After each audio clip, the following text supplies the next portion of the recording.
নমস্কার বন্ধুরা, আজকে আমি আবার চলে এলাম আপনাদের সামনে একটি নতুন রেসিপি নিয়ে। দেখুন, আজকে আমি মটনের একটি রেসিপি বানাবো। খাসির মাংসের পাতলা ঝোল গরম ভাতের সাথে সুস্বাদু খেতে লাগে। প্রথমেই আমি আদা রসুন নিয়ে নিয়েছি,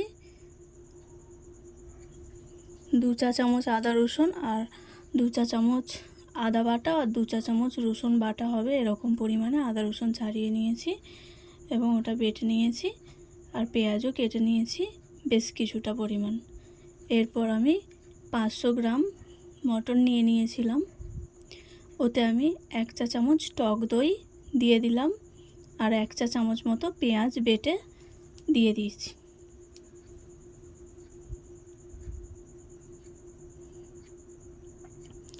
এরপর রসুন বাটা দিলাম 1 চা চামচ, ওই একই চামচের পরিমাণ নিতে হবে। আর আদা বাটাও 1 চা চামচ দিয়ে দিলাম। সামান্য পরিমাণ দিয়ে দিচ্ছি গরম মশলার গুঁড়ো,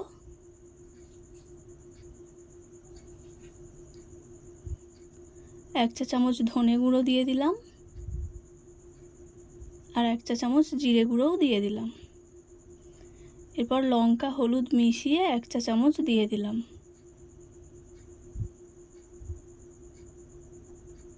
কিছুটা পরিমাণ লবণ দিয়ে দিলাম, যেটা কিছুটা এতে ঢুকবে, এখনও লবণ লাগবে এই রেসিপিটা রেডি করতে। এবার 4 থেকে 5 চামচ মতো তেল দিয়ে দিলাম। এবার সব কিছু ভালো করে মাখিয়ে নিতে হবে। দেখুন, আমি সব কিছু ভালো করে মাখিয়ে ম্যারিনেট করে নিচ্ছি।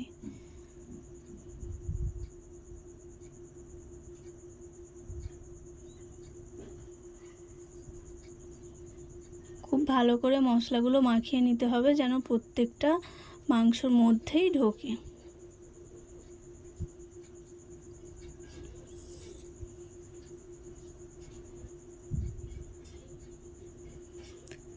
দেখুন, আমার মাখানো হয়ে গেছে খুব ভালো করে। এবার এই ম্যারিনেশনটা রেখে দিতে হবে প্রায় 1 ঘন্টা মতো। আপনাদের হাতে যদি কম সময় থাকে তাহলে 45 মিনিট মতো রাখলেও হবে। এরপর এদিকে আমি পেঁয়াজ কেটে নিয়েছি, 5-6টা মতো বড় সাইজের পেঁয়াজ আর একটা গোটা টমেটো নিয়ে নিয়েছি। অপরদিকে আমি বড় বড় করে আলু কেটে নিয়েছি, 5টা আলু কেটে নিয়েছিলাম। আপনাদের যতটা পরিমাণ লাগবে আপনারা সেই মতো কেটে নেবেন, তবে একটু বড় সাইজের হলে খাসির মাংসর সাথে খেতে অবশ্যই ভালো লাগবে। এরপর গ্যাসের ওভেন অন করে কড়াইটা বসিয়ে দিয়েছি এবং পরিমাণ মতো তেল নিয়ে নিয়েছি আলুটা ভাজার জন্য। দেখুন, তেলটা খুব গরম হয়ে গেছে। এরপর আমি আলুগুলো এক এক করে ছেড়ে দিলাম। সব আলুগুলো আমি ছেড়ে দিয়েছি এবং খুব ভালো করে আলুগুলো ভেজে নিচ্ছি।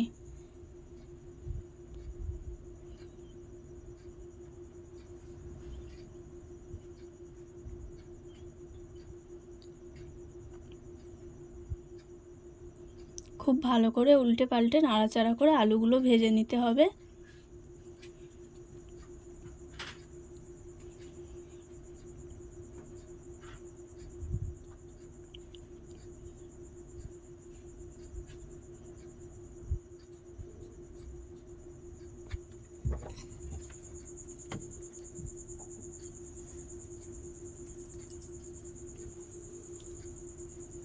দেখুন, আলুটার কালারটা অনেকটা চেঞ্জ হয়ে এসেছে, কিন্তু এখনও আলুটা ভালো করে ভেজে নিতে হবে।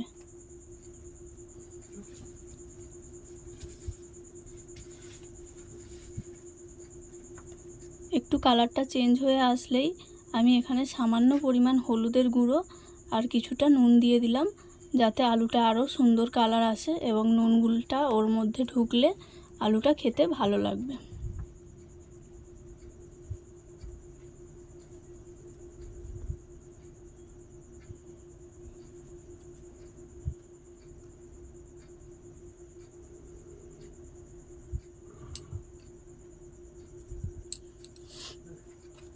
দেখুন, নুন আর হলুদ দিয়ে ভালো করে নাড়াচাড়া করে ভেজে নিচ্ছি। আলুটা একটা সুন্দর কালার এসে গেছে, ঠিক ব্রাউন কালার। দেখুন, চারিদিকটা ভালো করে ভাজাও হয়ে গেছে, পুরো ছাকা তেলে ভাজার মতো করেই ভাজা হয়ে গেছে আলুটা। এবার আমি আলুগুলো তুলে নেব।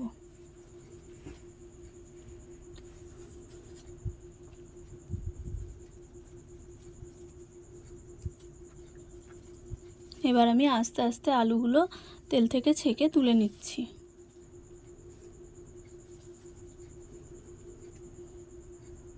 আলুটা তুলে নেওয়ার সময় অবশ্যই গ্যাসের ফ্লেমটা একদম কমিয়ে রাখবেন, না হলে আলুটা তুলতে তুলতে অন্য আলুগুলো পুড়ে যাওয়ার চান্স থাকতে পারে। যেহেতু এখানে আমি একদম ব্রাউন কালার করে ভেজে নিয়েছি তাই।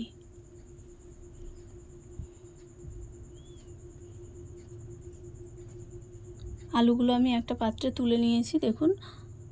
এরপর ওই গরম তেলের মধ্যেই একটা তেজপাতা আর গোটা গরম মশলা ফোড়নে দিয়ে দিয়েছিলাম। তারপর দিয়ে দিয়েছি সামান্য পরিমাণ চিনি, 1 চিমটে মতো। ওটা রেসিপিটা শেষ হলেই বুঝতে পারবেন, রান্নাটার মধ্যে একটা সুন্দর কালার আনবে। এরপর গোটা টমেটোটাও দিয়ে দিলাম, এটাও কালারটা সুন্দর আসার জন্য। এই টমেটোটা ভালো করে গরম তেলের মধ্যে নাড়াচাড়া করে ভেজে নিতে হবে। একেবারেই টমেটোটার আর কোনো চিহ্ন থাকবে না, এরকম করে ভেজে নিতে হবে। দেখুন আমি টমেটোটা পুরোপুরি ভেজে নিয়েছি। ওপরের যে টমেটোর ওপরে যে খোলাটা থাকে ওটাও ছেড়ে গেছে এবং টমেটোটা খুব ভালো করে তেলের মধ্যে মিশে গেছে।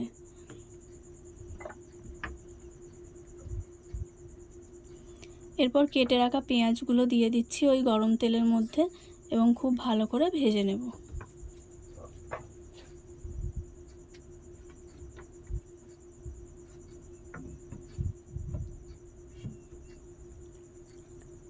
দেখুন পেঁয়াজগুলো সব দিয়ে খুব ভালো করে নাড়াচাড়া করে বেশ কিছুক্ষণ ধরে ভাজতে হবে।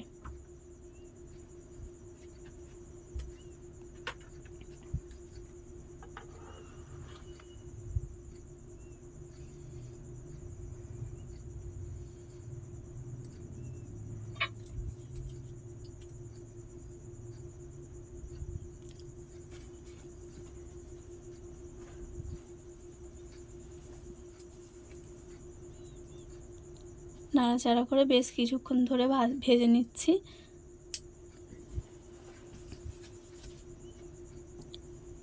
পেঁয়াজটার কালারটা একটু চেঞ্জ হয়ে এসেছে, এই সময়তেই দিয়ে দিতে হবে 1 চা চামচ রসুন বাটা।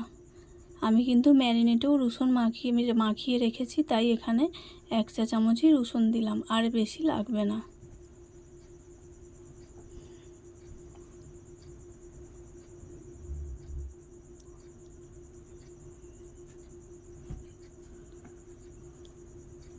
রসুনটাও খুব ভালো করে নাড়াচাড়া করে ভেজে নিচ্ছি, না হলে কাঁচা গন্ধটা রয়ে যেতে পারে।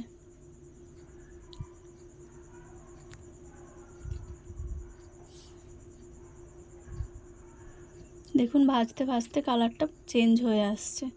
যেহেতু আমি টমেটোটা আর চিনিটা দিয়েছি তার জন্য খুব সুন্দর একটা কালার আসবে।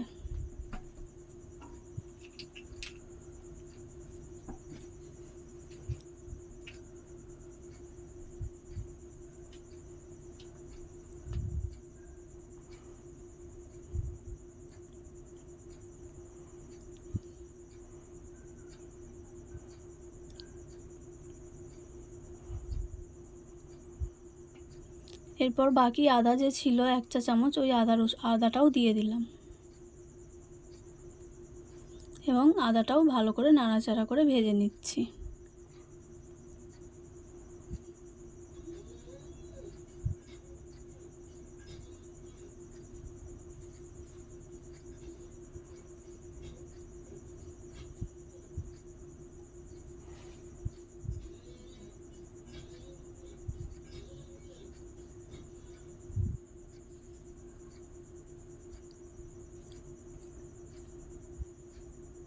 অপরদিকে আমি হলুদের গুঁড়ো আর লঙ্কার গুঁড়ো একটা জায়গায় কিছুটা পরিমাণ জল দিয়ে একটা পেস্ট বানিয়ে রেখেছিলাম,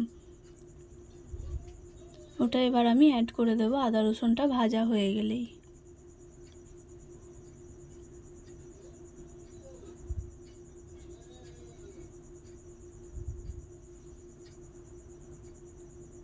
দেখুন আদা রসুনটা ভাজা হয়ে গেছে, এবার আমি ওই লঙ্কার গুঁড়ো আর হলুদের গুঁড়োর পেস্টটা অ্যাড করে দিচ্ছি।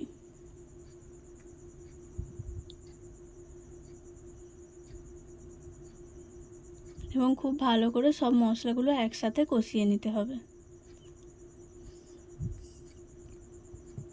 দেখুন এখনই মনে হচ্ছে যেন ওপর থেকে তেলটা ছেড়ে দিয়েছে, কিন্তু আরও বেশিক্ষণ ধরে কষাতে হবে সব মশলাগুলো একসাথে।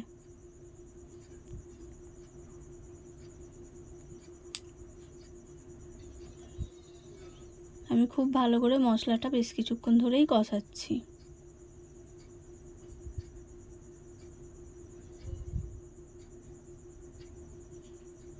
দেখুন ধীরে ধীরে কালারটা চেঞ্জ হয়ে আসছে।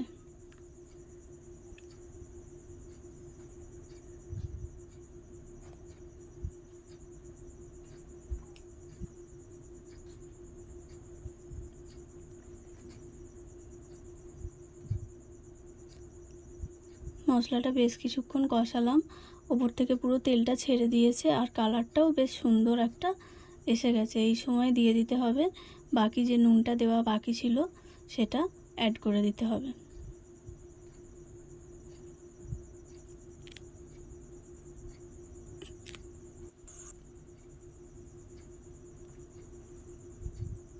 নুনটা দিয়ে ভালো করে মশলাগুলোর সাথে নাড়াচাড়া করে নিচ্ছি এবং পুরো মশলাগুলোতে যাতে নুনটা মিশে যায় সেই মতো নাড়াচাড়া করে মিশিয়ে দিচ্ছি। এরপর ম্যারিনেট করে রাখা মাংসটা আমি দিয়ে দিলাম এবং খুব ভালো করে মশলার সাথে ওই ম্যারিনেট করে রাখা মটনটা কষাতে হবে।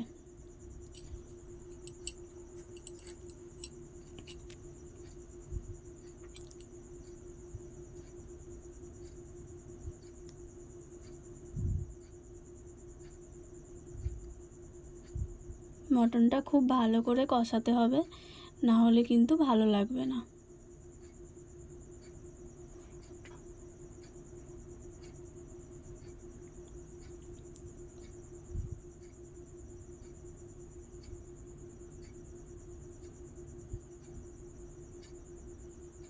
আমি কিন্তু একদমই ঢাকা দিয়ে কষাবো না, এরকমভাবেই কষাতে থাকবো। দেখুন খুব ভালো করে কষানো হয়ে যাবে।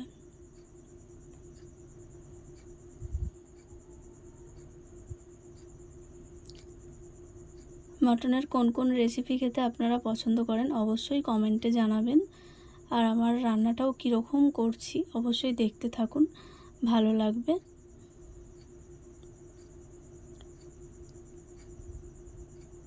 দেখুন কিছুক্ষণ কষাতেই কীরকম তেলটা ছেড়ে দিয়েছে আর সুন্দর একটা কালারও ধরে নিয়েছে,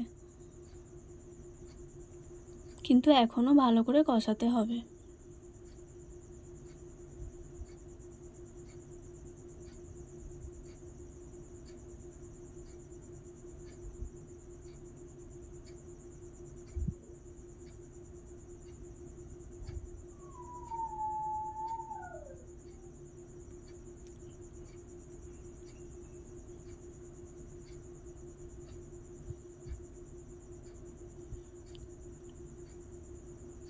এরপর ওপর থেকে আমি দুভাগ করে কাঁচা লঙ্কা 2 থেকে 3টে দিয়ে দিয়েছিলাম এবং ভালো করে কষিয়ে নিচ্ছিলাম। অন্যদিকে আমি একটি জায়গায় জল বসিয়ে দিয়েছি গরম করবার জন্য। আমি এখানে গরম জল ব্যবহার করব। দেখুন মাংসটা খুব ভালো করে কষানো হয়ে গেছে। এই সময়তেই 1 চা চামচ মতো ঘি আমি দিয়ে দিলাম এবং ভালো করে নাড়াচাড়া করে নিচ্ছি। ঘিটা কিন্তু আমি কষানোর শেষ মুহূর্তেই ব্যবহার করি, একদম নামানোর আগে অনেকেই হয়তো ঘি ব্যবহার করে থাকেন, কিন্তু আমি ওটা করি না। তার কারণ কাঁচা গন্ধটা রয়ে যেতে পারে, তাই আমি একদম কষানোর শেষ মুহূর্তেই ঘিটা ব্যবহার করি। এদিকে আমার জলটাও ফুটে গেছে, প্রেসার কুকারটাও আমি রেডি করে নিয়েছি। এবার মাংসটা প্রেসার কুকারের মধ্যে দিয়ে দেব। যতটা পরিমাণ আমি ঝোল করব ততটা পরিমাণ জলটা আগে নিয়ে নিয়েছি। অবশ্যই গরম জল ব্যবহার করবেন, যে কোনো মাংসে গরম জল ব্যবহার করলে তার স্বাদটা অনেকটা বেশিই আসে। এরপর আমি কষানো মাংসগুলো সব দিয়ে দিচ্ছি।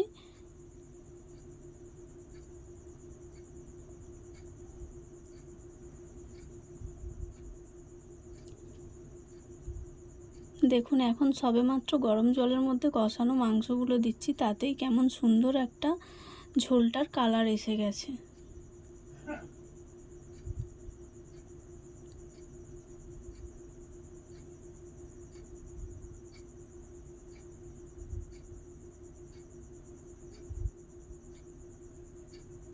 আমি পুরো কষানো মটনটা দিয়ে দিলাম প্রেসার কুকারের মধ্যে, আর পরিমাণ মতো জলটাও দিয়ে দিলাম। আপনারাও যে যেরকম ঝোল খেতে পছন্দ করেন ততটা পরিমাণ জল গরম করে দিয়ে দেবেন।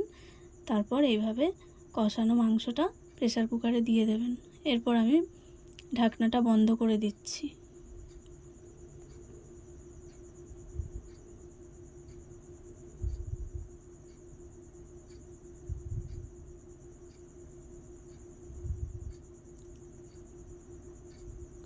এবং পুরোপুরি প্রেসার কুকারটা রেডি করে নিয়ে আমি গ্যাসের মধ্যে বসিয়ে দিয়েছি।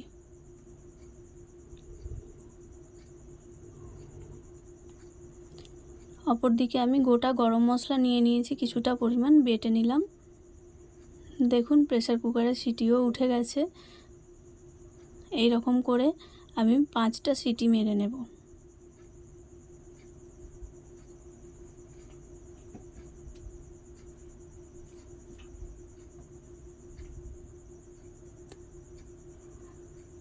পাঁচটা সিটি দিয়ে আমি নামিয়ে রেখেছি এবং বাষ্পগুলো বার করে নিচ্ছি।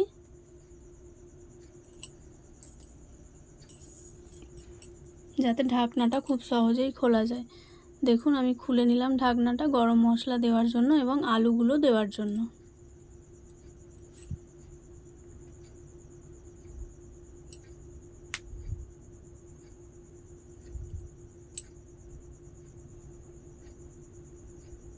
বেটে রাখা গরম মশলাটাও দিয়ে দেব।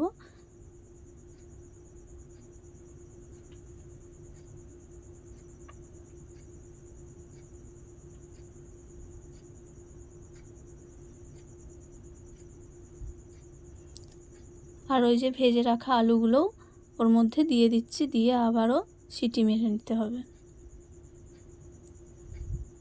এখনই আমার মাংসটা পুরোপুরি সেদ্ধ হয়ে গেছে, কিন্তু আলুটা সেদ্ধ করার জন্য যতটুকু বাকি সেরকমই বাকি আছে। তাই আমি আলুটা দিয়ে দিচ্ছি প্রেসার কুকারের মধ্যে, দিয়ে আরও একবার গ্যাসে বসিয়ে সিটি মেরে নেব।